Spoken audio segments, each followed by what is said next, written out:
Everybody, how are you doing? It's really strange to be doing this via Zoom, and even stranger because you're not doing it via Zoom, you're doing it via YouTube. So I don't even have the Hollywood Squares boxes of people watching me. Um, but I do hope everyone is healthy and well. I want to thank Jen Brown and the Frostburg Center for Literary Arts for inviting me to do this. And I hope that it is something useful for everyone. Um, I'm talking today about song and creative nonfiction and the way we can incorporate music into our writing. And to begin, I think the question is, well, why song? And first of all, it's one of the original human art forms. It probably predates any sort of visual art. It probably coincides with the birth of music, but for as long with the birth of spoken language, but for as long as we could communicate using rhythm and pitch, there has been some sort of musicality. So music is really ingrained into the fabric of our evolutionary being. Second, it has a long and close relationship with language and story. Poems were sung long before they were on the page. They were often accompanied by music. And if you think about some of our favorite songs, they tell stories. Many of them tell stories. And of course, most of us can remember lyrics to a song, but not remember like the name of some of our students, for instance.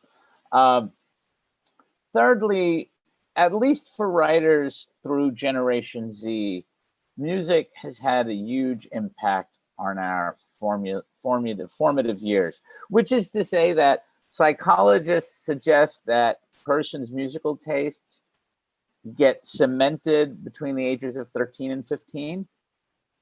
So if you think about the sense of nostalgia for writers, but also the sense of how important that time is for developing our own identities away from our parents and our families, establishing that sense of who we are. Music is pretty key to that. And lastly, popular song, and by that I mean, any song being promoted commercially at this point, often engages key human emotions and psychological principles. For more on this, you can check out the great book called Rock and Roll Wisdom by the psychologist and psychiatrist Barry Allen Fisher, who's a professor at Columbia University. It is terrific at examining bits of song lyric and how it engages our emotional and psychological being. We all have favorite songs, and we all have songs that speak to us. Um, so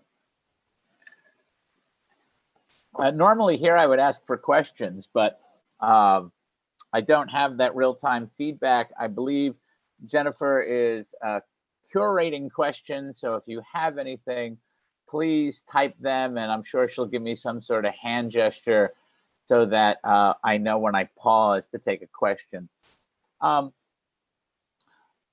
As far as writing is concerned, it's important to recognize that these days, memoirs by musicians, memoirs about music scenes, memoirs about record collecting, like this one, Vinyl Countdown, have all become popular in the last few years.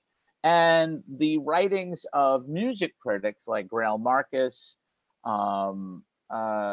have become a part of our publishing landscape. And particularly both in mainstream publishing and, as I think it's important since this is the Western Maryland Indie Lit Festival, in independent publishing.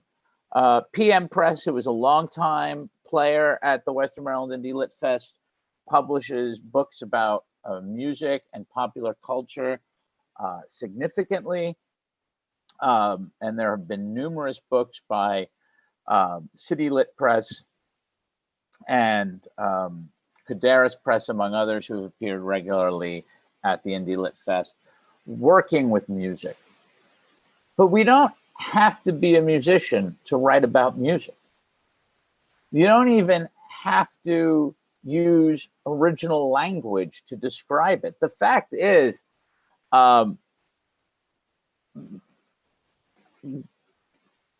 Graham Sharp, who wrote this book, was a music reviewer for years. And he mentions that after a while, there are only so many ways you could talk about an electric guitar being played or drums being played.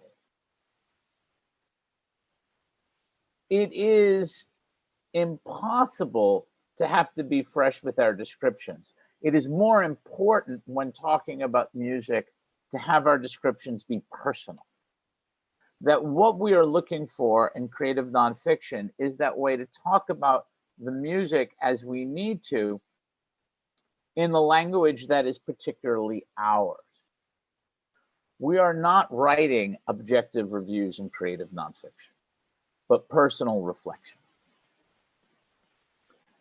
Song then becomes a way of flavoring a piece, but it can also be, in many ways of controlling a piece of writing. And so I'm going to read an excerpt from my forthcoming creative nonfiction book, which is called The Pursuit, a Meditation on Happiness. There are no 7 virtues without the 7 deadly sins: gluttony, lust, avarice, pride, despair, vainglory, and sloth. No positive charge without a negative charge. Non-duality. Every battery demonstrates this. Every physicist understands. Who hasn't indulged in some of these? Worse, who hasn't in virtuousness suffered pride and vainglory? Irony isn't lost in the search for happiness. We live in a time of irony, a time when being cool and detached is the stance that leads to less hurt and less reward. If our actions are ironic, then nothing is at stake. Happiness requires living with something at stake. In this, it's unlike the cool of Fonzie, who loved his adopted family and his friends. Kierkegaard said, life is not a problem to be solved, but a reality to be experienced. Irony mediates our ability to experience things in their full spectrum. Ask the motorcyclists who want to ride without helmets. They accept it's a risk, but the risk comes with rewards those of us in cars can't understand. Nearly 20 years ago, I went to see Tom Jones perform at a casino in Michigan. I went because I thought it would be a gag. I went, dare I say it, as a practice in irony. In my mind then, Jones was cheesy, and his playing in a casino in what might have been described the middle of nowhere in the Midwest seemed like a setup. I was living in a small Michigan town at the time and had little, I told myself, to do most nights. So I saw this as a way to get some kicks. The audience would be a hoot. The songs would be straight out of my mother's record collection from right before I was born. And I could sit in the back and take notes. Such was my arrogance. In fact, Jones blew me away. He was Tom Jones. He threw the microphone from left hand to right. He danced in his manly fashion that he mastered in the 1960s. He was gracious, grateful to be performing, and generous with his set, playing nearly 2 hours. He put on a show. He loved his songs, loved singing them, loved his band, loved his audience. There's really no other way than to say it. He blew me away. I sang along with What's New Pussycat and It's Not Unusual and Delilah, and laughed, not with smugness, but a kind of glee that was surprising when women still threw bras and panties at him on stage. At set end, I was glad for the encores and clapped until my hand stung. It would have been terrible to have maintained the filter of irony, for I would have lost so much. Happiness. It's not unusual. And I'm going to now jump ahead. This book is written in fragments. So um, I play music because it brings me joy. I play music with a band because it forces me to be part of a working community. Each of us with jobs, each of us contributing, each collaborating to make something bigger than what we might do individually. We all have a role, and the sum of what we do is greater than each of us. I like the shared values of being in a band. We play punk rock, just loud, assertive rock and roll. Someone said I was too happy to play such angry music, and perhaps they're right. But the anger, insecurity, and the hurt boy inside me needs a release. We used to cover We're a Happy Family by the Ramones. The family's funny. In the Ramones, every member shared the surname Ramone to suggest brotherhood. My own family of musical outcasts in this Western Maryland enclave has become part of a greater community. And we're happy even if our troubles never end. We know we can overcome them together. One of the things I learned from punk rock is the importance of scene, of community. If everybody chips in, who books the bands, who publishes the zines, who finds a venue, who puts people up, the community thrives. People get the enjoyment of seeing bands play the music they like, maybe even some of them doing it well. Scenes have a shared sense of values that have nothing to do with politics or religion or sexual orientation. They are about working together to make something bigger happen. This is a model for better communities in general, but it requires a sense of inclusiveness, not exclusiveness. When I read about another African American killed by police, I flinch because it emphasizes that the community at large sees Blacks as other, and it shows a side of the United States that is ununited, non-inclusive. I've been the outsider, the misfit, the punk. I empathize with that sense of otherness. The Partridge Family theme asked us to come on, get happy. The Beatles told us happiness is a warm gun. The Kinks assured us everybody's going to be happy, while the Buzzcocks ironically let us know everybody's happy nowadays. Reagan Youth asked, are you really happy? The Replacements celebrated being unsatisfied. The Rolling Stones insisted, I can't get no satisfaction. Of course, I couldn't. I didn't know what I needed to be satisfied. Just another struggling human being. On Exile on Main Street, they declared, I need a love to keep me happy. And I believed them.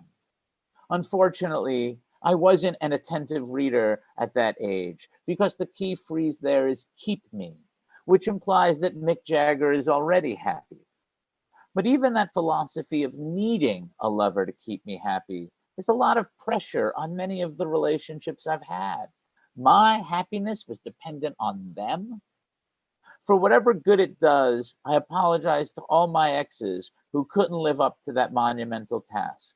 It wasn't their job, just like it isn't the job of my Grubhub driver to deliver my happiness on the coldest day of the year. He tried the best he could to get dinner here quickly. Those women who tried to love me the best they could. I just didn't understand that what their role was then. I failed them in not being able to keep them happy too. The editor in me now suggests that we say happier in such phrases. I'm happy. I need a lover to help make me happier. Why? It would add another vocation to my life, give me something to aspire to. Of course, that means seeing love not about something people do for us so much as what we do for each other. Aspiration. That's why so many times we fail, while so many times I couldn't get no satisfaction. Like so many of us, I was busy looking at what I didn't have that I forgot to look at what was there, what had been satisfied. I wasn't keeping my PMA. That's positive mental attitude. The Circle Jerk sang, be nice, say thank you, say please once in a while. It's a beautiful world we live in. Give your brother a smile. I remember after a particularly bad breakup, singing that song, wonderful, ironically and loud down Broadway, pulling bus transfers from a packet of them I'd found and throwing them behind me as two friends followed, watching to ensure I wasn't arrested. 3 a.m., a few days after Christmas. The transfers were these strips of thin pink paper, and they flew off in the wind like giant confetti. One of these friends, Mark, suggested maybe I would be happy in the new year, as if anguish vanishes when we buy a new calendar. Mark died 20 years ago. The other friend I haven't spoken to in 30. The self I was then is long gone. I'm grateful for both of them as they helped me get here. Gratitude is a cornerstone of keeping a positive mental attitude. I say thank you to those exes and friends who tried. I give them all a smile. I think there's one more that I want to read. Yeah, here it is. Music is one of those wells I can dip into to find joy. When things seem particularly dark these days, I sing a chorus from the old punk band X. I must not think bad thoughts. It's a mantra, a reminder that my thinking manufactures my reality. The world is perceived by me. It doesn't lessen the moments of despair so much as it reminds me that I have some control over the situation. Sadness, anguish, grief, disappointment, frustration, anger, rage. I must not think bad thoughts. They're here. They're a part of me, but they exist beside joy, success, friendship, love, excitement. Still, I dislike songs that feel trite. I never was a fan of Don't Worry, Be Happy, because it failed to acknowledge that worry is something we do. Perhaps it's more essential to worry, but choose to be happy. More honest, but it doesn't make for a good melody. We can't not worry. The bills need to be paid. My brother has cancer. It's below 0, and when I go to the car tomorrow, it might not start because of the cold. Worry, but look beyond the worry. I have this room, a hard drive full of music, a belly full now of food. The aftertaste lingers in my mouth, reminds me of my good fortune. Out the window, the cloud cover has gone, the snow for now done, though a dusting of it blows sometimes in the wind, makes apparitional figures that swoop and sink back onto the courtyard. Above, the moon wanes, some of its dark side exposed. I'm reminded it's called the dark side because it's unknown. It remains thanks to tidal locking on the far side of the earth. Maybe that's a metaphor. Is the moon presenting a mask that hides its dark side the way we all do? We have to acknowledge the dark side, but somehow keep it so that we're tidal locked. This takes practice, a reminder that our dark side is with us, but isn't us. Maybe that's why I like Sheryl Crow's song so much. If it makes you happy, why are you so sad? Non-duality.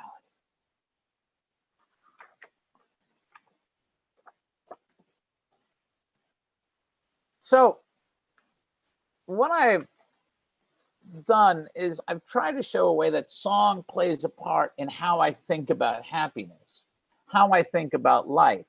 The book, which is part memoir, part philosophy, part pop cultural exploration, uses song as one of the touchstones in the meditation, the way it is a touchstone in my everyday life. So there are things to keep in mind when using music in writing. Song lyrics are copyrighted text, and fair use doctrine only goes so far. You can use about 2 lines of song before you start hitting the copyright issue. So when using song lyrics, you have to remember to be careful of what you use. That's the practical stuff. Are there any questions? Jen, are we getting any questions? Not yet, but this is a good time for people to post questions if they have them. The live chat is. Oh, wait, we have one. If music is where you go to find joy, what do you find in poetry? How do music and poetry make sense of the world or your experiences differently?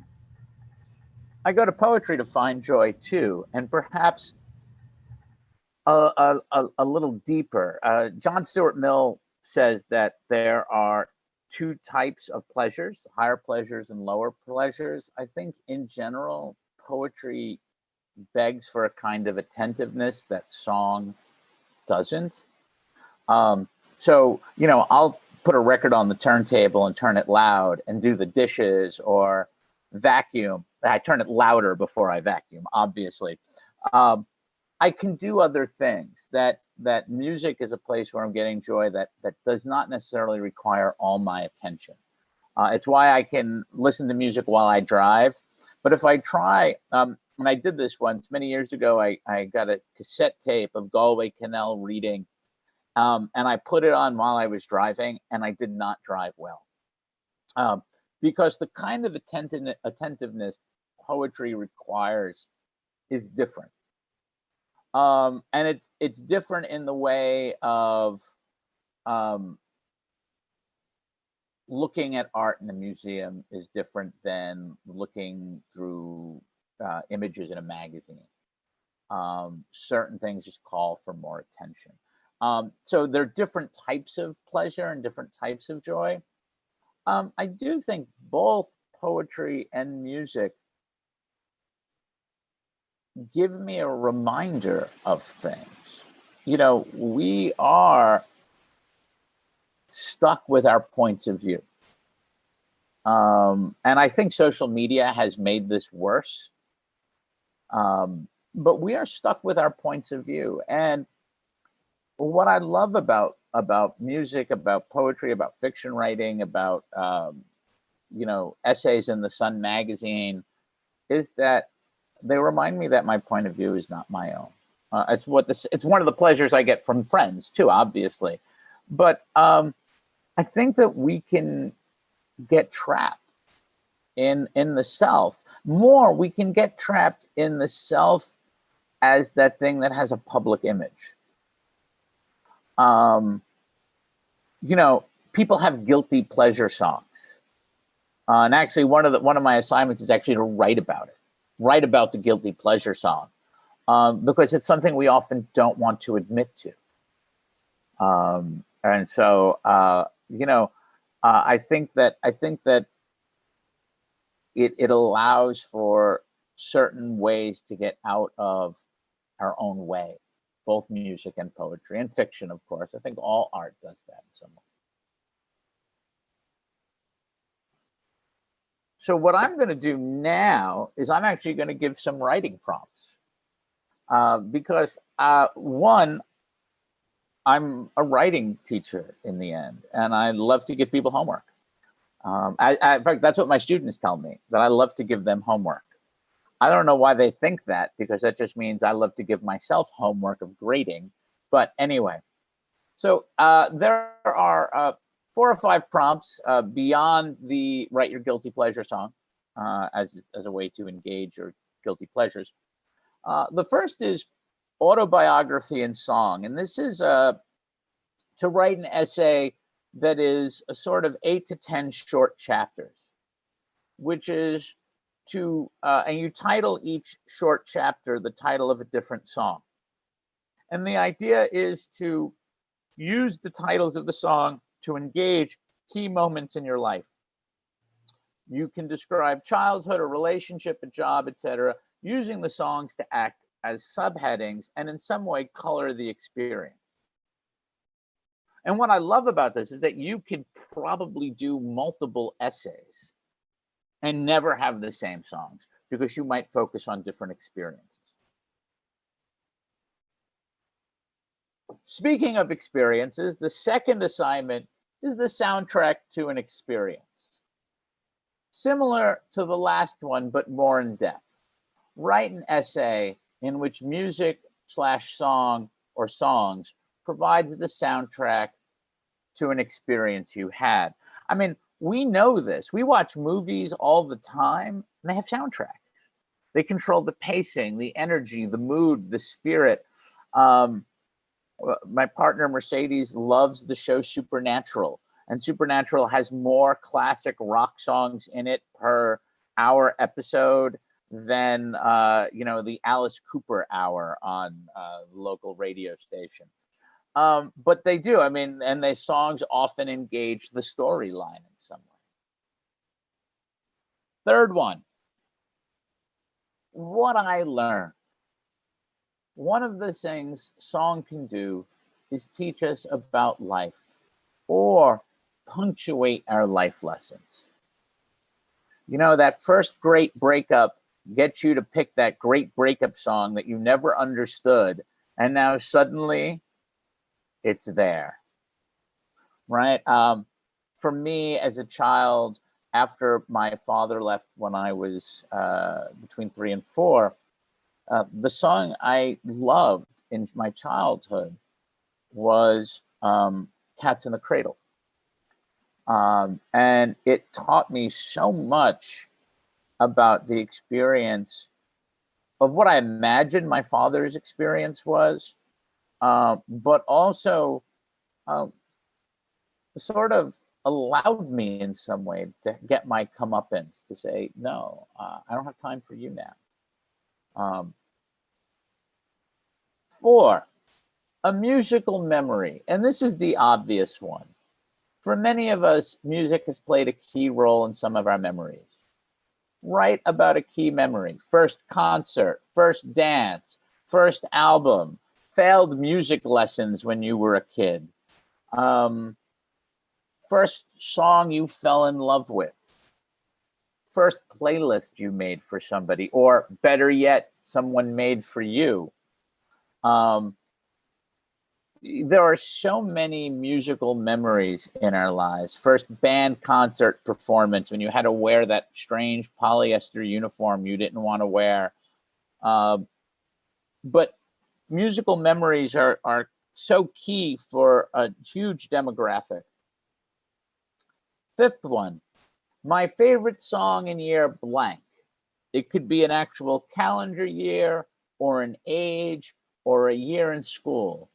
Here, the song will color the memoir experience, but it also provides a sense of lyric content, tonal content, etc. And I think that if you could imagine sort of saying, my favorite song in first grade is going to be a very different essay than my favorite song junior year in high school. And the last one, conflict in song. There are great debates about music. Beatles versus Stones. Music can really define difference. Using this difference, bring to life a conflict. And of course, conflict is key to good literature. Tension, something has to be overcome. But I know so many couples who have different musical tastes, friendships with different musical tastes, and how do they overcome that? I think can be really compelling. Are there questions or comments? Not currently, although I was just trying to take notes so that I could put your prompts into the chat. But and what I'll do actually is put those onto the space below the YouTube video, so that those are there for anyone who might like to look at them later. And I can type them up if you have questions, Jen, too. Oh, that's great. Thank you. But I want to say one other thing about these prompts as you go about doing them, is that they allow you to do research about the song, about the era, about the band, about its history. Use the opportunity of this external information, which is a key component, to expand the scope and possibility of your writing. And I think that is something people forget, that when you are writing creative nonfiction, when you are writing about the self, we forget that the self exists in a world chock full of other information. And the fact is that these songs that are written by somebody else and performed by other people provide a way to engage and enlighten the other, and to use that as a mirror to reflect upon the self.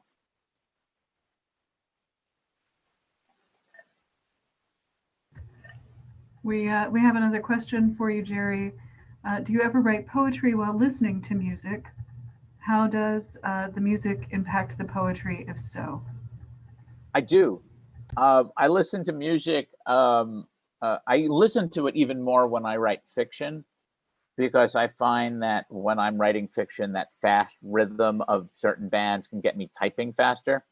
Because I write poetry longhand, I don't have that same experience. I often, when I'm listening to music and writing poems, I'm often listening to instrumentals. So I'm listening to more jazz.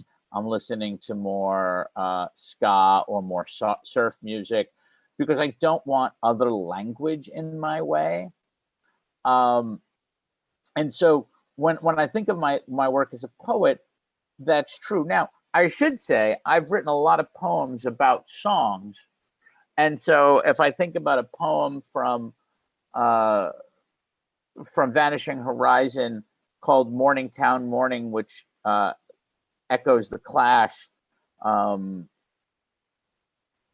London Calling, I re-listened to that song multiple times. In my new book of prose poems, I have a prose poem called "Is She Really Going Out with Him?" And so I listened to that great Joe Jackson song many times, and I often will use an epigraph or a snippet of song lyric to help color things. So it does play in my writing often. Mostly when I listen to instrumentals, it's often providing me just rhythms. And that's particularly why I like jazz, because it gives me a lot of opportunity to play.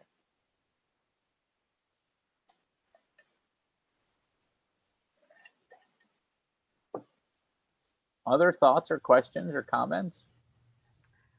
I apparently can't do two things at the same time, so my chat prompts are terrible. But really, this is just a remark. I was so delighted to hear Kierkegaard and Fonzie in the same sentence. So thank you for that. Yeah, this manuscript is such a hodgepodge of the things I love. It's got poetry in it, not mine. It's got some of my favorite poems in it. It has philosophy in it. I was a philosophy major. I was a dual major in college.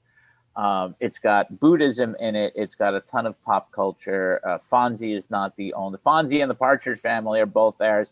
I don't know how the Monkees have not shown up in this book, but because the Monkees gave me so much pleasure watching it when I was a kid, and I admit to sometimes watching it on MeTV on Sunday morning still, because it's so incredibly goofy. Of course, lots of music. It's so it's been a delight, and I wanted those strange juxtapositions, or what many people would think were strange juxtapositions, but Jen Brown, not you, and not me. Anything else? So I have to ask, what's your guilty pleasure song? I have so many. I have so many. Okay, the fact is this: that I talk about seeing Tom Jones. I talk about seeing about loving Tony Bennett, and I actually say in this piece at one point, somebody's going to say that's not punk rock to talk about Tony Bennett and Tom Jones, to which I say I have no care about being a good punk. And in fact, I actually think when I was on a college radio station in my youth, I had a show called Gerry's Eclectic Chair, and I would mix Frank Sinatra into the Ventures, into P-Funk, into the Circle Jerks, and people would call me up and say, you should play some more punk rock, and I would say okay, and then I would play Mac Davis, or early outlaw Waylon Jennings. because I just don't like a lot of those monikers in a lot of ways. I like good stuff.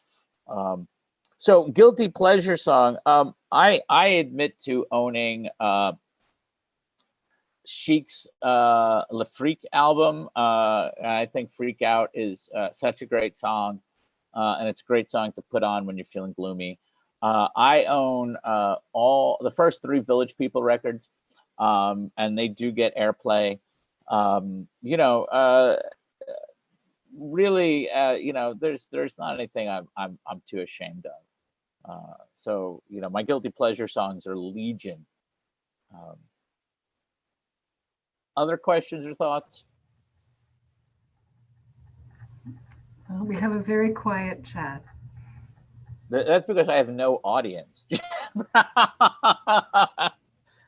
I'm on at lunchtime. People are busily eating cold pizza. You know, maybe just one person. But well, I suppose we could maybe wrap this one a little bit early. But Gerry, thank you for reading from the new book, which I'm so looking forward to reading, um, and for giving us the prompts. If you don't mind sending along that electronic copy, I'll put that here in the on YouTube. And, Yeah, I'll just get them typed up. Yeah, I appreciate it. And yeah, thank you again for a really delightful lunch hour, far more delightful than my cold pizza. Thank you, Jen. Thank you, everybody out there in TV land.